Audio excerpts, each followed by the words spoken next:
Et bien bonjour à toutes et à tous, c'est Atomic et bienvenue aujourd'hui dans cette nouvelle vidéo. Aujourd'hui je suis heureux de vous retrouver parce que ça y est, durant cette semaine il y a eu les nerfs. On a eu voleur qui s'est bien fait taper sur le crâne.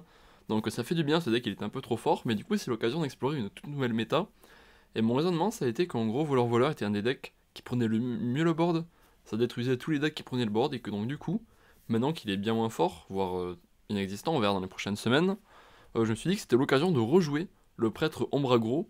Notamment également parce que suite au nerf de voleur, on a selon moi deux decks qui sont en train un peu d'émerger. Surtout un, on a Druid Ramp qui émerge bien comme il faut. Et on a également un retour en force de Chasseur Face. Parce que Chasseur Face c'était très faible face à voleur, maintenant c'est bien Chasseur Face.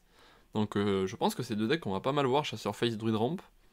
Et donc pour battre ces deux decks, je pense qu'un très bon deck ça peut être prêtre aggro ombre, tout simplement. Pour ceux qui connaissent pas du coup le deck, ça joue à partir de la carte Sombre Évêque Benedictus. Début de partie, si les sorts dans votre deck sont tous des sorts d'ombre, vous adoptez la forme d'ombre.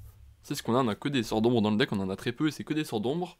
La forme d'ombre, qu'est-ce que c'est notre pouvoir héroïque qui devient, pour 2 mana, inflige 2 points de dégâts au personnage que vous souhaitez.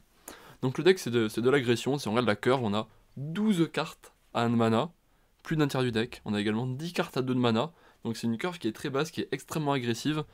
Le but c'est juste de vomir notre main, de mettre un board immense dès les premiers tours, et du coup de terminer l'adversaire en quelques tours. Du coup, ouais, le gameplay c'est prendre le board surtout. On a très peu de burst. En burst, on a l'éclat du vide qui inflige du coup 4 points de dégâts, c'est un peu une Evis. On a Mr. Smite qui met 6 points de dégâts. On a le Lepro d'Ephias qui met lui-même 2 et qui peut comboter avec Smite pour mettre 3 de plus en ayant charge comme c'est un pirate. Et on a également l'assistante touchée par le vide qui augmente de 1 nos sources de dégâts. Donc très peu de burst dans le deck par rapport aux autres decks aggro, par rapport à Chasseur Face par exemple, on n'a pas de visée ou quoi. Donc on gagne par le board et donc c'est important de prendre la majorité des value trades. Évidemment, faut pas non plus perdre trop de dégâts dans des trades qui n'auront aucun intérêt. Mais le principal c'est de ne pas perdre le board surtout. On a également une petite carte tech, on a Najak Maleficias qui est incroyable contre Druid. Je suis qu'à une vingtaine de games avec le deck donc je saurais pas en dire plus, mais j'ai l'impression que contre Druid, c'est un keep Najak. Que contre le druide il faut le garder parce qu'il est juste trop fort pour tuer un monsieur muscle, quelque chose comme ça. Surtout l'adversaire il a aucun moyen de le tuer à distance. Donc si on vole une provocation avec Najak, l'adversaire sera obligé de tuer la provocation qu'on lui a volée, il pourra pas juste sniper Najak et récupérer son serviteur. Donc au niveau du mulligan, on va chercher nos T1 principalement, alors lesquels? Ça dépend des match-up. Les match-up qui vont prendre le board très tôt, je pense à Druid Aggro, je pense à Chasseur Face. On va garder les guides, parce que du coup c'est trop fort, ça veut dire une 1-1 pour 1, qui inflige 2 points de dégâts à un serviteur adverse. C'est extrêmement fort. Les match-up qui vont jouer des spells en début de partie, les match-up qui jouent des quêtes, si vous êtes sur le play, c'est-à-dire si vous n'êtes pas sur la coin, vous gardez le Trog, parce qu'ouvrir avec un Trog face à un deck quête, forcément ça fait dupliquer le Trog, donc si vous êtes sur le play, c'est-à-dire pas sur la coin, vous gardez toujours le Trog, et sinon ça dépend de ce que vous affrontez. Néophyte on garde contre Druid également, parce que Druid ça joue que des spells, donc forcément Néophyte c'est trop fort. Assistante, vous gardez toujours. Première année, vous gardez toujours. Hog marchand, vous gardez si vous avez un T1 et également que vous êtes sur la coin. Sinon, c'est un peu plus compliqué à savoir si vous gardez ou pas. Paysan, vous gardez s'il va survivre un tour. Si vous allez le poser et que vous savez que l'adversaire n'a rien pour le gérer sur son T1 ou sur son T2, selon si vous êtes sur la play ou sur le coin, vous le gardez. Mais par contre, si vous êtes contre un mage en étant sur la coin, vous allez pas garder paysan parce qu'il pourra juste ping votre paysan si vous êtes celui qui joue en deuxième. Ensuite, l'illusionniste du crépuscule, vous gardez uniquement si vous estimez que vous allez avoir un serviteur en vie autour d'eux et qui du coup pourra taper. Parce que si vous le gardez, vous voulez le jouer sur 2. Vous le gardez si vous avez un serviteur qui sera en vie à la fin du T1, à vous d'estimer selon votre main et selon le deck de votre adversaire. L'aura frétillante, vous gardez si vous estimez que vous aurez 2 serviteurs en vie suffisamment tôt dans la partie. Par exemple, contre druide, c'est un keep si vous avez déjà des T1. Parce que le druide il a du mal à gérer les petits T1. Et Mancreek, vous gardez si vous avez déjà une bonne curve, si vous avez déjà T1, T2, vous gardez Mancreek parce que tout simplement la carte est super forte dans le deck. Parce qu'on joue l'épanouissement dans les ombres, et du coup cet épanouissement il peut directement découvrir la femme de Mancreek, Olgra, pour directement mettre la 3-7 pour 2 mana et piocher une carte. Surtout que cet épanouissement on peut le ramener grâce à. Grâce à l'illusionniste, on peut augmenter nos chances de le piocher, donc il arrive très vite cet épanouissement, donc Mancreek, un keep si vous avez déjà une bonne curve. Donc ouais, on a bien fait durer la présentation là. Faut dire que j'ai pas mal joué le deck, donc j'estime avoir des choses intéressantes à dire dessus. C'est pour ça que je me suis permis de faire durer la présentation un peu plus. Donc on va aller jouer ça directement. Ouais, 5 minutes de présentation, ça fait partie des plus longues dans l'histoire de cette chaîne presque. Non, j'abuse un peu, mais c'est un peu dans ces eaux-là. Bon, bah on va voir sur quoi on tombe. On espère taguer les match-ups dont je parlais. On est contre un mage. Alors mage, la principale menace, c'est la 3-4 pour 4 qui lance le pouvoir héroïque sur tous les serviteurs adverses. C'est autour de cette carte-là qu'il faut tourner. Parce que c'est encore plus grave de se rendre ça qui full clean plutôt qu'un... Tout doit disparaître. Là, le sort à 2 qui fait des AOE. Donc ouais, contre mage, on tourne surtout autour de la 3-4, étant donné que la 3-4 pour 4, elle laisse un body 3-4, tandis que juste tout doit disparaître. Fait un reset de board. On va garder le Trog, parce qu'il se fait gérer sur 2, uniquement si son T1 c'est... comment ça s'appelle déjà? Le truc qui augmente le pouvoir héroïque. S'il a pas son T1 qui augmente le pouvoir héroïque, il peut pas gérer le Trog facilement. Et c'est embêtant pour mage de pas gérer le Trog rapidement, étant donné qu'il joue beaucoup de spells. Il y a eu 2 keeps en face, donc c'est probable qu'on se prenne une flambée. Voilà, j'ai oublié le nom de la carte. Aïe aïe aïe aïe aïe. Ok.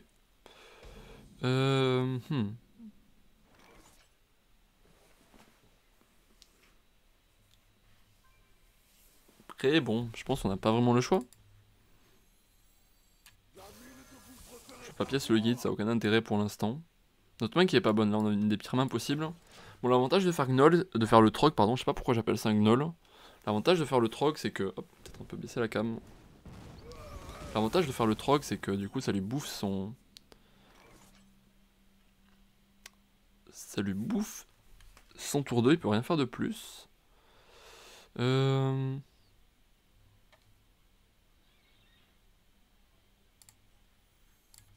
Ouais, je vais juste jouer pour le board.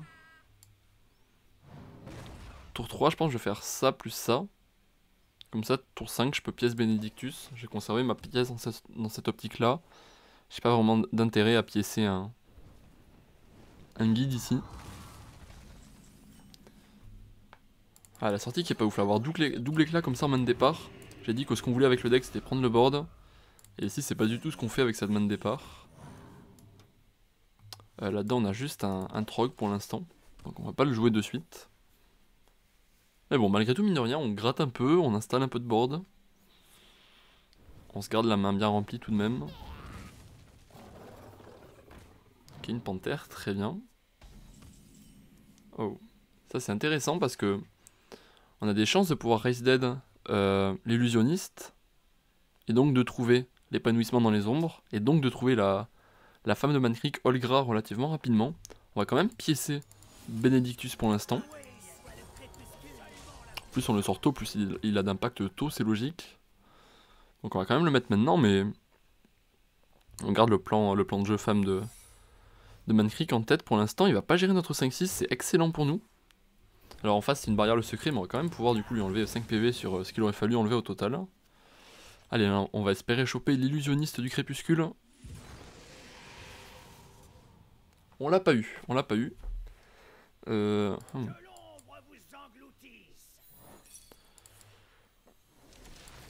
va quand même déposer Mankrik.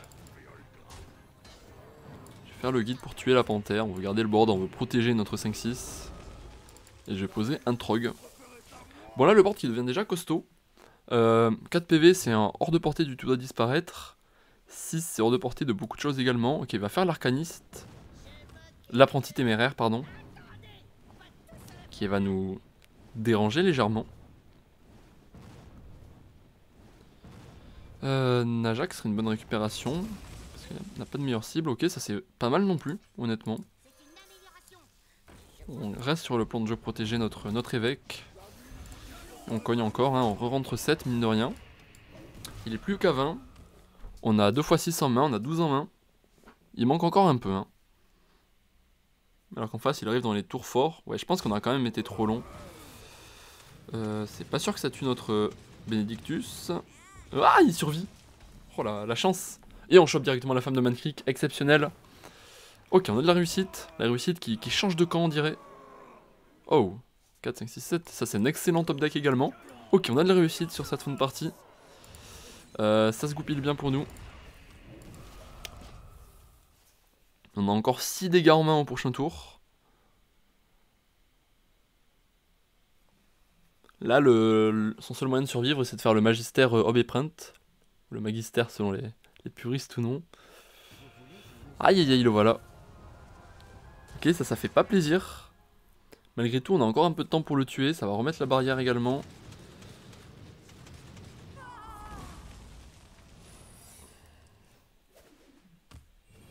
Il a 8 PV. On peut tuer en 2 théoriquement.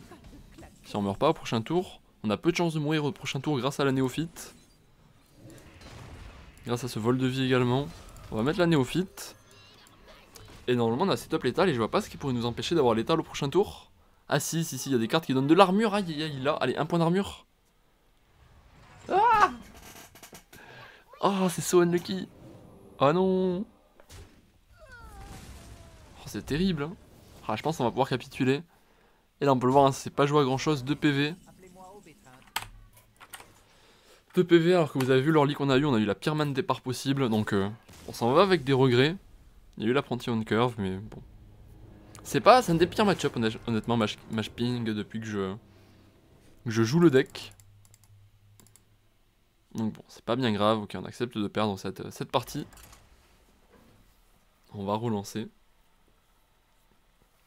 Ah c'est dommage, hein, on était réellement pas loin. On avait notre shot malgré que ce match-up soit défavorable.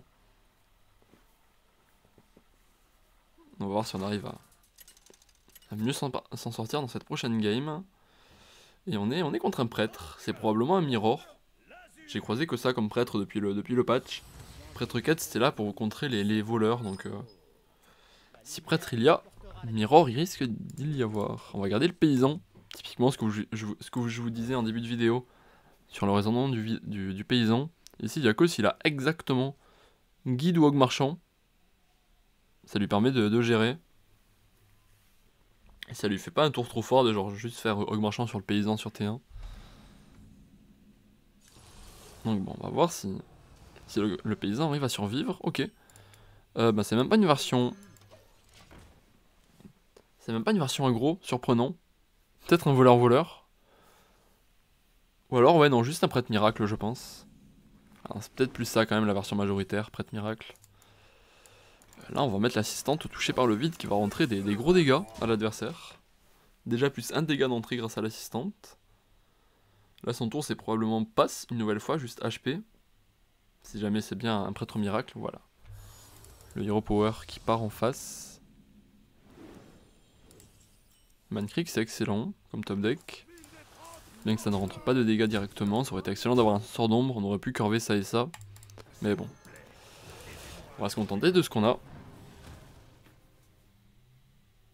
Bon là, s'il fait rien, il prend 11 dégâts au prochain tour, faut qu'il commence à faire quelque chose. Pièce. Drektar. Ouh aïe aïe aïe aïe. Ok.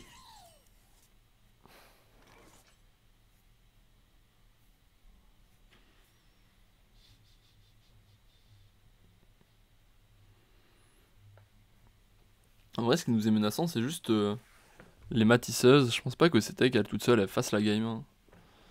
Donc je pense qu'on va juste respecter les matisseuses.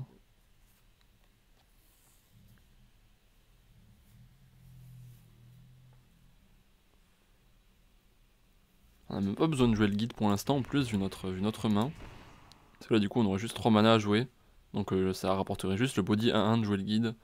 Donc on va le garder peut-être pour plus tard. Hop. Hop. Hop. On prend ce trade également. Et on va full face. Je pense que c'est un bon compromis de trade de cette manière-là et d'aller face avec le reste. Je pense que c'est une bonne idée.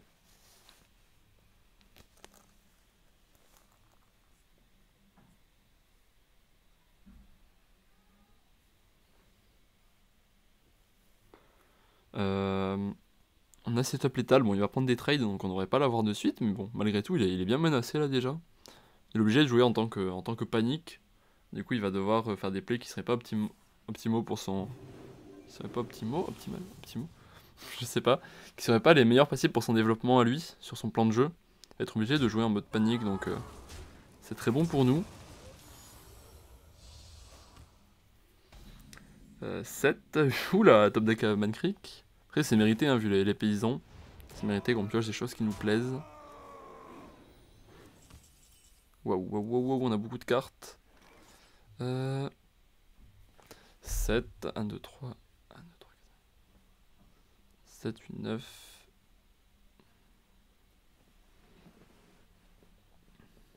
Bah oui, on a l'étal comme ça à 100%.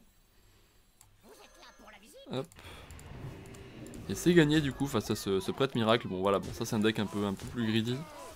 Pourtant il a fait une bonne sortie à nous faire Drektar sur 4. Mais malgré tout ça suffit à gagner la partie pour nous d'avoir cette sortie bien punchy. Où on met bien beaucoup de board comme il faut. Donc bon, on tire avec une victoire ici. Allez, on va relancer encore une ou deux selon ce qui nous arrive. J'aimerais bien croiser un chasseur notamment pour vous montrer la puissance de ce match-up tout simplement. Parce que c'est vraiment un match-up qui est extrêmement favorable pour nous. Ok, un druide, on va essayer de pas se rater, sinon je vais passer pour un ahuri avec ce que je disais au début sur le match-up contre druide. On va garder le trog, on va pas garder le paysan comme on est sur la coin. Il pourra juste hero power dans le paysan, donc je pense qu'on va le virer dans ce match-up là et dans cette configuration là. Voilà, l'assistante, la néophyte, c'est des cartes bien plus intéressantes à avoir en début de partie. Contre druide.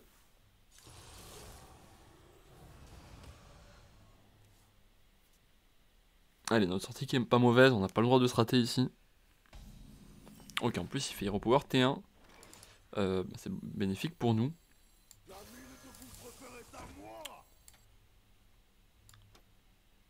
Prochain tour, potentiellement, c'est juste ça plus ça, donc je vais pas pisser quelque chose dès maintenant. Ça pourrait mal se mettre au niveau de la curve.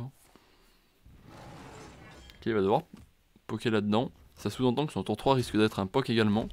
Donc l'assistante va prendre son sens. Il est pas sur la pièce, c'est la luxuriance notamment qu'on veut contrer avec la néophyte du culte. Donc on la jouera au prochain tour. Il y a des chances qu'il nous ait tué au moins un serviteur prochain tour, donc il y a moyen qu'on curve avec une réanimation plus un T1 pour le prochain tour.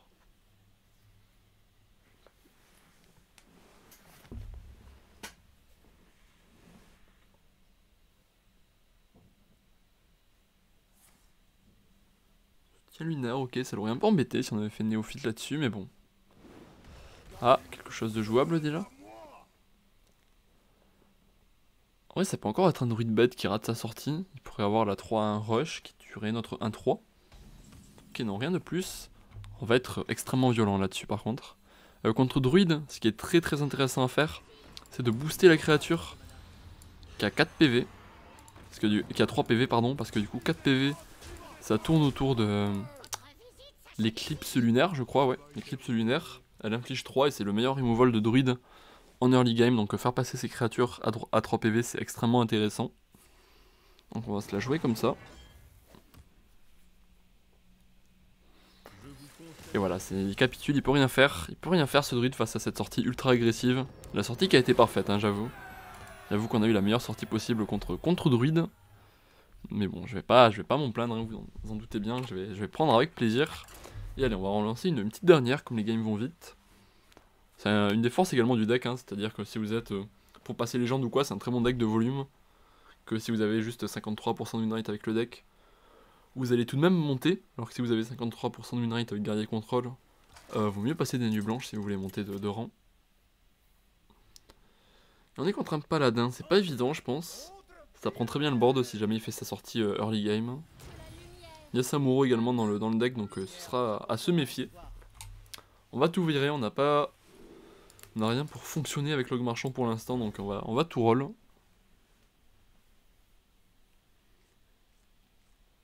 On a des cartes très intéressantes.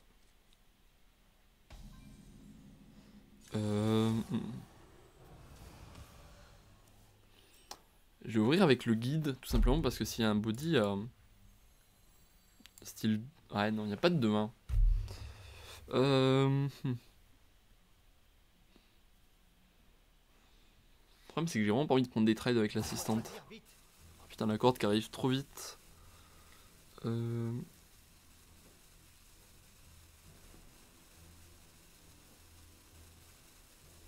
Ah non, j'ai quand même joué ça.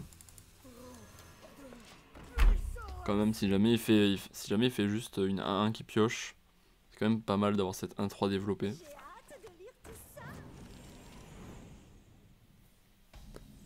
Ok, ouais, ça se met pas mal là-dessus non plus. En plus, on peut curver le paysan, donc c'est pas mal du tout. En plus, ouais, ça va en mettre de l'affaiblir elle. Donc, ouais, je suis pas sûr du tout ici d'avoir joué la 1-3 au lieu de la 1-1. Je pense que ça s'étudie en détail. Que là, typiquement, si du coup on avait posé la 1-1, on pouvait juste trade ping dessus. Et on perdait la 1, mais on avait une 1-3 full life à la place. Ouais, je sais pas ce qui est exactement le mieux. Bon, là, en l'occurrence, ça va se mettre bien d'avoir regardé la 1-3. Wow, ok. On va être très agressif là. En face, il a déjà joué sa coin, donc pas de Samuro pour l'instant. On va essayer d'en profiter pour rentrer des dégâts. Y'a rien, voilà, on le met déjà à 19 PV alors qu'on est qu'au tour 3. Ça, c'est la sortie la plus agressive possible avec double 1-3. Ah ouais, ça c'est très très très faible.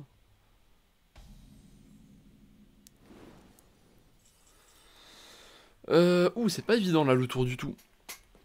Bon, on va pas Najax 7 1-1, on le garde pour une provocation ou quoi. Samuro ici il pourrait faire 2.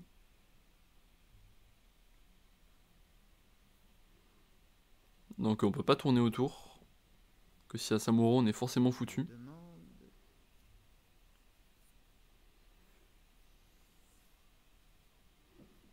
Je suis chaud d'aller face.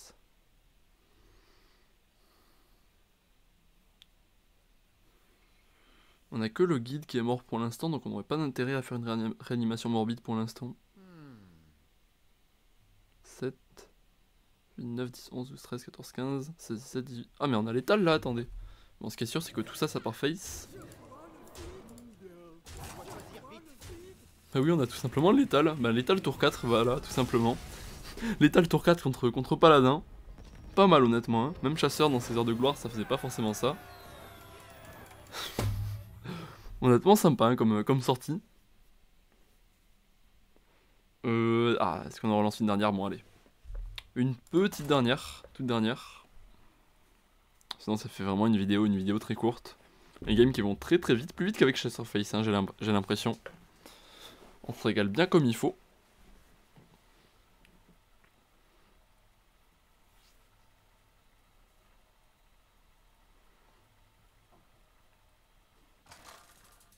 Allez, on va voir ce qu'on croise. Ok, on est contre un druide à nouveau.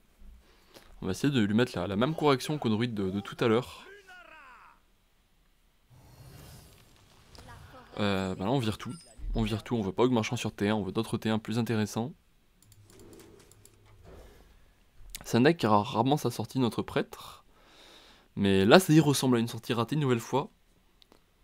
Benedictus, une nouvelle fois main de départ. Allez, donne un T1. Presque 1 sur 2 d'avoir des T1.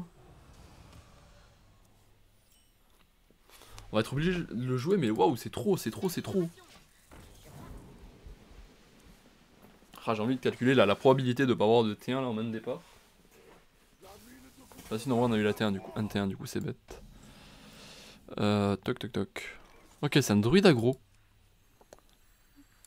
C'est un druide aggro, très bien. On va prendre ce trade. Hein. C'est ce qui nous met le plus de board.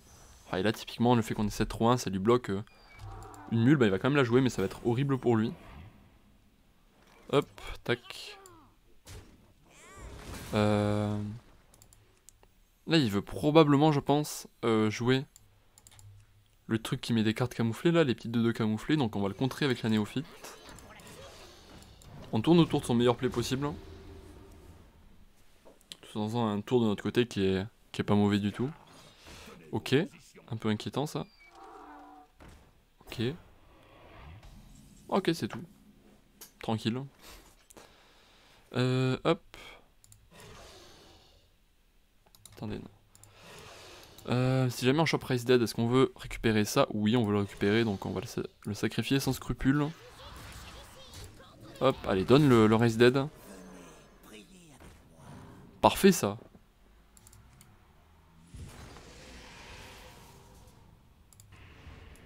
Ok, c'est pas mal également. On va mettre pour bouclier divin à ça qui a 3 d'attaque. Très intéressant, 3 d'attaque pour prendre des trades. Et on va jouer le guide, comme ça au prochain tour on pourrait imaginer Benedictus plus un ping. On pourrait imaginer ça plus un T2 plus un ping. Aïe, Drektar sur 4. Qu'est-ce qu'ils ont tous avec Drektar sur 4? Ah non, il chope l'oracle des lunes en plus. Ah, ça a de la réussite en face, ça a de la réussite. Mais bon, on va pas se laisser faire pour autant.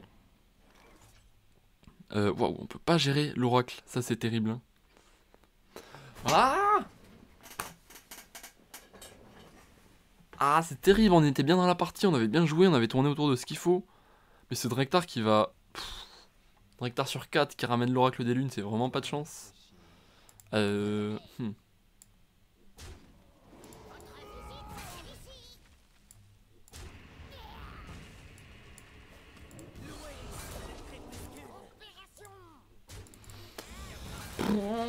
On laisse l'oracle sur le board, terrible, terrible, catastrophe, catastrophe là pour nous.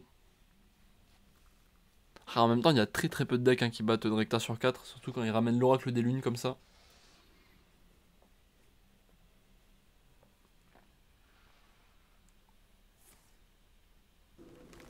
Et ça va, ça profite pas de l'oracle, ça me va. Ça va juste prendre un gros ping. Qu'est-ce qu'il fait? Qu'est-ce qu'il fait? Qu'est-ce qu'il fait?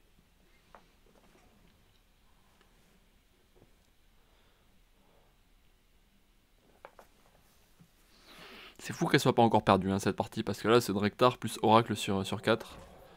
Ok, visiblement il a pas beaucoup de choses pour comboter avec, on va pas s'en plaindre. 3, 4, 5, 6, il faudra faire un choix.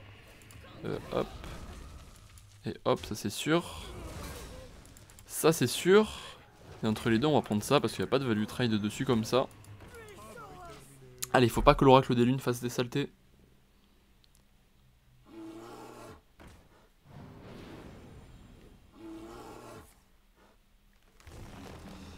Pas agréable de fou.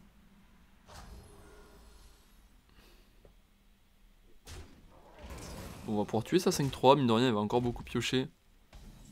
Ça c'est pas un bon top deck pour nous ça. Ah, j'ai quand même l'impression qu'on va devoir s'incliner dans cette partie. Quand même l'impression que ça sent pas bon cette affaire. On aurait Rise Dead qui nous mettrait dans le sens de la marche. Olgra plus Rise Dead là ce serait vraiment pas mal.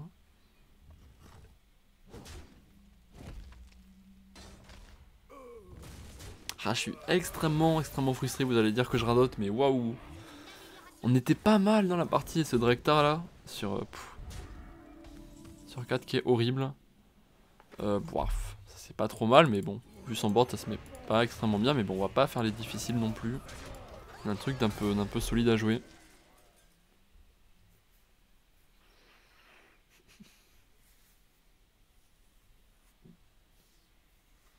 On va se débattre comme on peut, on cherche toujours le Olgra plus réanimation morbide, ça nous mettrait très bien.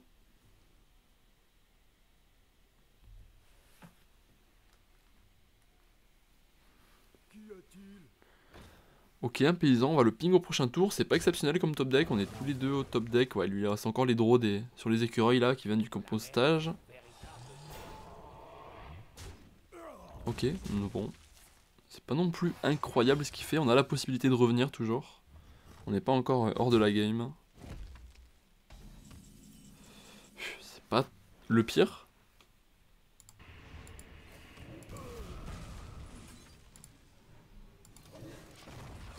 Toujours pas les pires top decks. Là par exemple si on top deck un guide ce serait horrible. Ah, lui il a mis un bon top deck par contre là. Ça va être le moment où on va top deck que guide de notre côté là. Allez, Rise Dead. Épanouissement. Ok, il y a choix du coup entre Rise Dead et éclat. On peut taper là. Voudrait dire qu'il aurait 13 dégâts. Nous on serait à 13 PV. Ah non, ça ne ferait pas survivre Rise Dead en fait à cause de ce reboisement.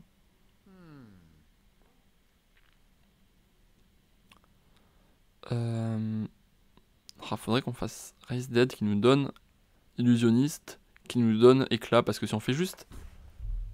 Ah non. Je pense qu'il faut chercher un truc éclat après Olgra ou quoi. Parce que là si on fait juste Raise Dead, je pense pas que ce soit un winning play. Je pense qu'on a besoin du body d'Olgra pour gagner la partie. On est obligé de grid de fou là, c'est le winning play je pense. Et de là d'avoir un top deck de fou.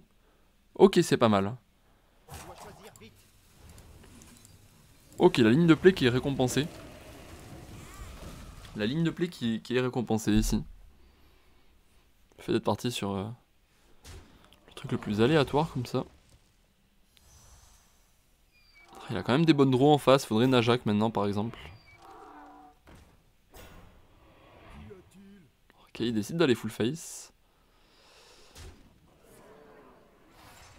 4, 5, 6, 7, 8, 9, 10. Ouais non, il a pas encore létal en face, il est pas encore à portée de létal. Serena c'est bien.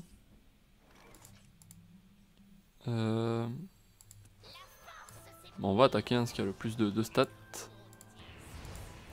Faire ça. Et on va faire ça. Ok, on arrive à tenir le board. Incroyable. Incroyable si on arrive à la gagner celle-ci.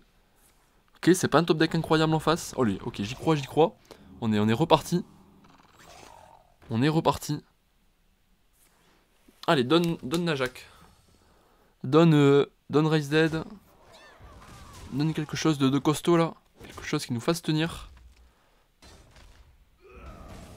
Ah, le top deck horrible. Allez, c'est pas fini, c'est toujours pas fini. Allez, lui, il faut qu'il top deck Hog Marchand de Défense. Oh,